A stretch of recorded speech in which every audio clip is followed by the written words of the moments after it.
Hello Internet, Magic Man here from MMOBomb.com, and today we're bringing you another episode of Ask MMOBomb, the show where you ask questions, we give you answers, whether it's free-to-play related or not. As always, feel free to leave your questions in the bottom comments here. Come on over to the site, take a look at the content we've got there, or email me your questions to the email address magicman@mmobomb.com. Before we get started with today's actual questions, we did have a few follow-ups to one of our topics from last week, which was Final Fantasy MMOs.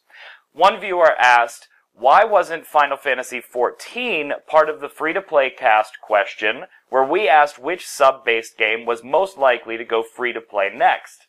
They thought that Rift, being more popular, should not have been part of that question when Final Fantasy XIV was out there. And it's a fair point. We did not include Final Fantasy XIV in that question because version 2.0 is scheduled to come out in early 2013, and it's slated to be a sub-based game still. So it's unlikely that we'll see Final Fantasy XIV go free-to-play anytime in the near future. Our second question was a pretty easy one in my case. If there was a free-to-play Final Fantasy, would you play it? Absolutely. And I can't give credit because there were a bunch of people that asked both of those questions. So those are the answers to the follow-ups from last week. Let's start today's show with our first question. Alright, our first question comes from J4F Memo, who asks, what's your favorite free-to-play MMORPG? I know the question's just a personal opinion. That's kind of an easy one. I've talked a lot about it. For a while it was Alad's Online, and some other games as well have kind of popped in and out of that first place free-to-play slot. Right now, however, easy answer in my case is Ion, however you want to pronounce it. It's acceptable both ways, guys. It's just a game. But keep in mind there's two different models here. In North America, NCSoft uses their truly free-to-play model, the same version they used in Lineage 2's free-to-play conversion, where literally everything is free. The only stuff in the cash shop is cosmetic, ancillary items, so there's no chat restrictions or anything like that. In Europe, by Gameforge, a little bit of a different story there. So I'm in North America. For me, my favorite free-to-play MMORPG as of right now is Aeon on the North American servers. Easy question, so let's move over to the next question. Alright, our next question's a little longer, so forgive me if I read a little bit, but this one is from Rob MGC26, who says, I noticed that most of the games you cover are downloadable. Is there any chance you could do content for browser-based games like Offensive Combat, for example? I have the shared internet, so downloading my games isn't always an option, and I find a lot of browser-based games are kind of crap. So it would be nice to have a place to find some new and interesting games that play on a browser. Thanks, and keep up the great content. Thank you for the compliment. We actually do cover browser-based games. In fact, there's a number of first looks that have been posted in the last few months that were browser-based games. And with the dawn of the Unity engine, too, you're really starting to see some exciting things with browsers as far as performance goes.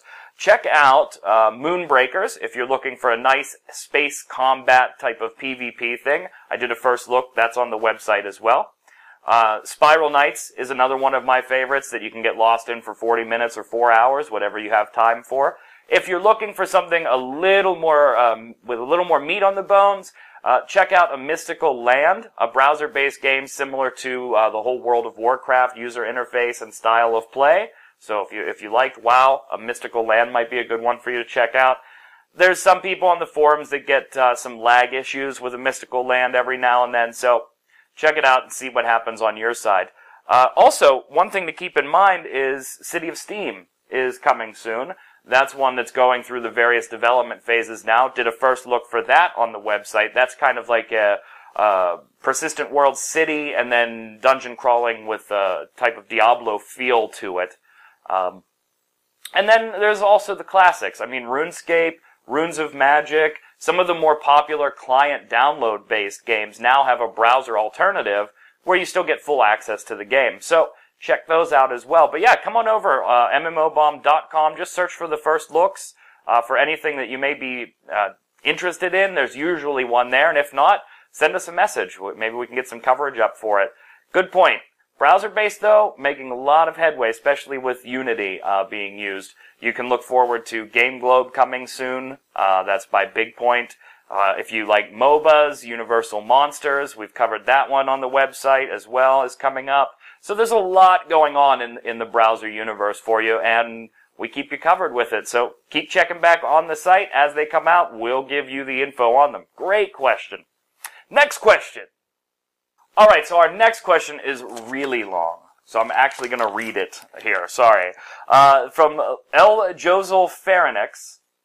Hope I'm pronouncing that right.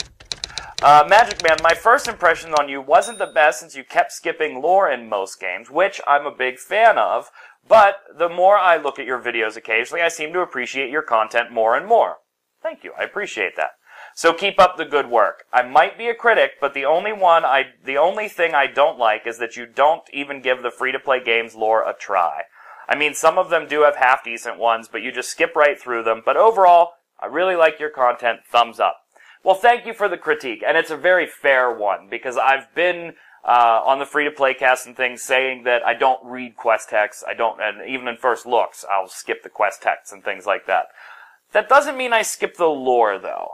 A lot of times you're starting to see in MMORPGs now this trend where your class, your race, your character has a specific story trend going from beginning to end max level and even through to end game. Final Fantasy XI started to kind of do that with their missions, where there was a whole storyline tied to that, and everything else was, ancillary quests. Those types of lore and storylines I absolutely read and pay attention to. I love them. Star Wars did it well. Alids is one that I like following some of the lore in there. Aeon with the whole Ilios, Asmodeans, Light, Dark, World Separation. Great storylines in there as well. So to say I don't follow the lore, I can understand where you came with that conclusion, because that's kind of the way I've presented it by saying I don't read quest text. But I do read that core lore. I just don't read the ancillary quests where you go kill 10 wolves and come back to Farmer Joe. He has really not much to offer. That being said, I also am a dork and read the books. I've read the World of Warcraft books, the Guild Wars books, the Lord of the Rings books, any books that I can get my hands onto that are part of the lore or previous or post the game for the lore there, I definitely read those. So, yeah, I do keep track of the lore. I can understand your critique, though, and I hope that puts us on the same team a little more. But I appreciate the compliment, by the way. So let's move on to the next question. Alright, so Noob Style says, Magic Man, say hypothetically I was going to create some YouTube content. I'm not going to give any ideas here. Could I upload things like trailers for what I'm talking about in the background? Other people's videos look exactly like what I want to upload, but I'm worried about getting my videos taken down.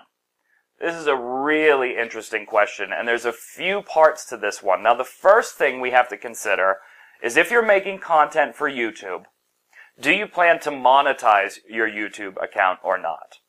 Do you want to try and make the mad loot off of the YouTube? Well, if you don't, then this really doesn't matter, because the worst thing that's going to happen is your YouTube video will be blocked in some countries, or it will be flagged and for removal and just taken down. And really, what have you lost but a little bit of time? You're not trying to make money on it.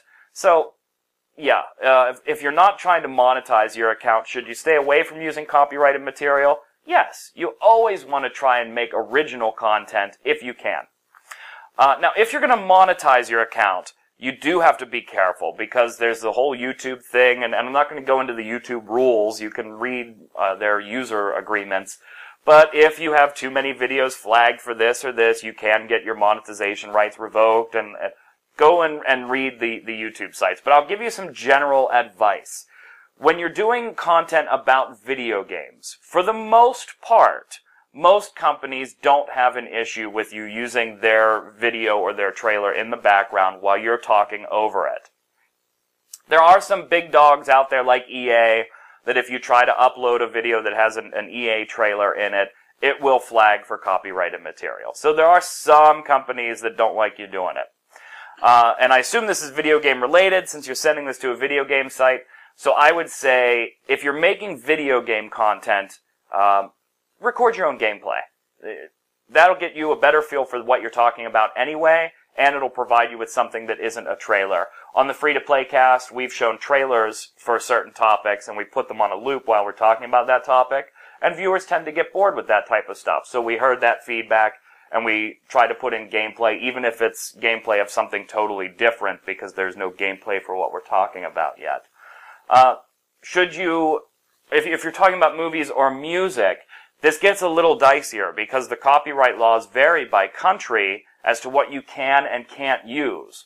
So you really have to be careful when you use movies or music content.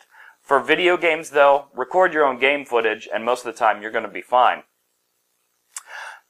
One thing you are going to have somebody say to you or somebody bring up when you're talking about copyrights and YouTube and things like that, and I'm not going to go through the whole entire law and everything, but I do want to get you a little familiar with it so maybe you can do some extra research, is something called fair use.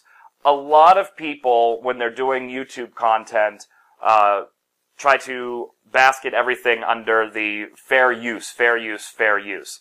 What fair use basically means, in a nutshell, again, I'm simplifying this, what fair use basically means is that if somebody has something created and they hold the copyright for it, you have the right to use it if you're doing something else with it, such as offering critique, like a movie review.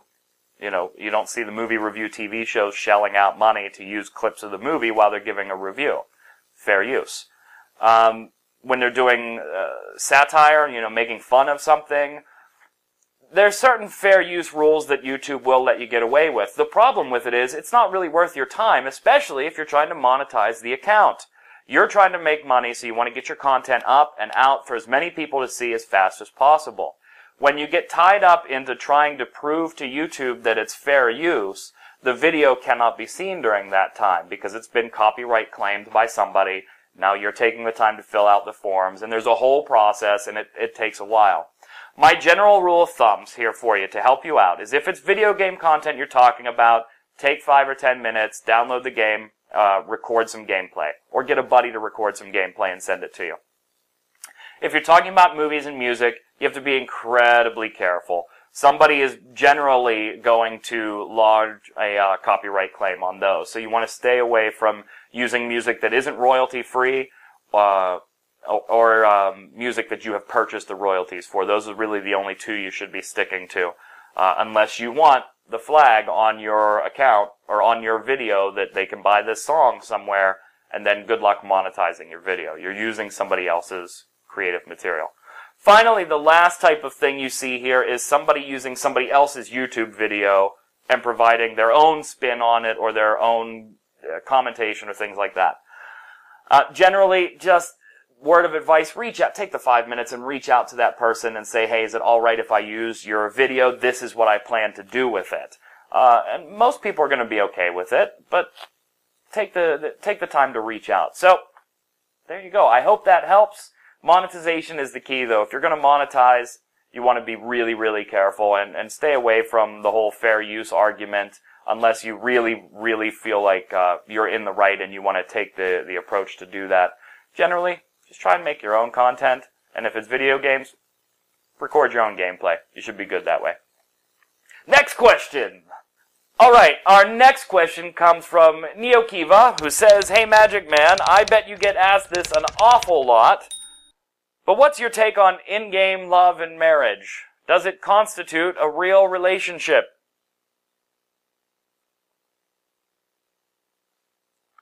I've never actually been asked this at all. Let me think about this. Does in-game love or marriage constitute a real relationship? Okay. Let's tackle it from this side. My wife and I game together. It's one of the many, many things we have in common. And keep that in mind. It's one of many, many, many things we have in common. And so, in-game, yes, she's had me marry her character, or wear the same color armor, or, you know, do that type of stuff. In one game we played, you were able to get the wedding rings that if you both were in a party and you had them on, you got a buff. Yes, we've done all that stuff. So, Can in-game marriage or love or whatever the game is set up to allow you to do, can it be representative of something real in the outside world? Absolutely. I mean, that just makes sense, right? My wife and I are married. If we're married in-game, it's just a representation of our real-life situation. So yeah, in that situation, it could be considered a real relationship, even though it's happening in-game. From the other side, can people meet online and have it turn into something else? Well, of course they can. I mean, that's how dating websites make all their money, right? Hooking people up online and helping people to establish real-world relationships in a virtual space before they start the real world. So could that happen in a game? Absolutely that could happen in a game. Watch the documentary Second Skin. There's numerous examples in that documentary, which is great from beginning to end. That's one of my favorites. There's numerous examples in there of couples that met in-game, EverQuest in particular, in this case, and then established real-world relationships as well. So, again, it turns out that that game was the one of many things that these couples ended up finding they had in common. Now, can you have just an in-game relationship or marriage, and does it count as a real relationship? I'm gonna have to say no on this one, in my personal opinion. The reason I say that is two big reasons. One, you don't know who is exactly on the other side of that computer. I mean, it's like that whole dating website thing where she's a blonde bombshell, right? And then you go to the first date and it's not what you expected based on the picture. That obviously that could happen in a gaming environment as well. So you really have to be sure. Now let's say you're on Vent, you're on Skype, you video chatted, you know that you're on this side and she's on that side and she's beautiful and you're handsome and I don't even care what it is for your personal choices. It's a match. There you go. It's still not really a real relationship in my eyes because you've only interacted in that virtual space. And unless you've taken extraordinary amounts of time to find out what else you two enjoy doing together besides just sitting and gaming, do you really have a relationship yet? I would say that you have a very close friendship. But do you have a relationship? I don't think so. Just my personal opinion. Feel free to date other people. I don't think it's cheating if you're married in-game. There you go. I hope that helps. That's just my own take on it. I'd be interested on some of your takes on that one. Is a marriage in a game, could it be symbolic of just a real relationship for two people that have never met? Obviously it can be symbolism for a married couple or a dating couple in real life, but what do you guys think? Put your comments below. I think that's an interesting question. Let's go to the last question. Alright, so Mystica says, even though you support free-to-play gaming, at least I assume you do, based on the website that you work for, do you really think that free-to-play, as it exists today, is the premier model for gamers? Now, not from a company's profit perspective, but from your perspective as a gamer. This is a really interesting question, and one that pretty much everybody debates at some point or another on some forum. Yes, I think free-to-play is the premier gaming of the future. But your question didn't ask that. Your question asked, as it stands right now, and you were very particular in the question, and you needed to be, and I appreciate it. My take is, as it stands right now, free-to-play is probably not the premier model for gamers. It's insanely profitable for companies, so they do very well. But it's not quite at that premier status for gamers. Why? Go back 2 or 3 years and you really see, and you still see it now, but I'm saying go back 2 or 3 years and it was a lot more dense with this, with the whole pay to win, where there was a certain point you could progress to in a game, and you couldn't progress any further unless you shelled out the green. You still see that today, of course, but you're starting to see it not as much. And that's because the pushback from the gamers is, if you force me into purchasing it, it's not really free to play, I'm not going to play it. So because of our reaction to those certain types of things, Aladd's is a prime example. They've changed their cash shop multiple times based on players leaving, and then players coming back and players leaving because of certain cash shop items. Other games have done that as well, where they changed the cash shop model a little bit. So I don't think as it stands right now, because all you have right now is a free-to-play barrier of entry, and then a cash shop to supplement whatever the publisher or developer thinks you should be spending money on. And sometimes you're forced into those purchases. I think there's ways you can tweak the current free-to-play system and have it end up as the premier model, and I think it will get there. That's another topic for another time where maybe I can give you some of my ideas or talk to somebody who makes the games and say, hey, why don't you try this and see what it does as far as making some money. But who knows? They're not going to listen to me. But they'll listen to all of us together, and that's what they've done. So that throws free-to-play out as the premier model as it stands right now. So do I think sub-based or buy-to-play? You gave me 3 choices. It's definitely not sub-based. Throw that out right now. Gone are the days of EverQuest and Warcraft and every other game that ever comes out having a sub. We're in the days now where companies that are launching a triple-play MMO or triple-A MMO honestly have to think about subscription versus free-to-play prior to even launch. That already tells you that the subscription model can't be the premier if companies are already, before they launch, thinking, should we go a different way? So that leaves buy-to-play, which I currently think right now is the premier model. Guild Wars 2 did it with their buy-to-play, and then they have a little cash shop with some extras in there. Other games have done that as well. I mean, just think about it. You buy Skyrim for $60, you play it for 100 hours or so. And that's all it costs you. You buy Guild Wars for $60, you play it for, who knows how long. There are some free-to-play games that do things right, but I think buy-to-play right now for the gamer is the premier choice. Because of that initial investment, you expect a certain level of access, and if a developer doesn't deliver on that, there's going to be big problems. So it's very easy for gamers to say it with their money, basically. Shout out, I'll spend the $60 on it. So buy-to-play is my choice for right now. Do I think that's the future? No. I think free-to-play gaming is the future, or I wouldn't be here. So that's all the time we have for today. A little bit longer because you guys had some great questions. If you have questions for the show, make sure you put them in the comments below.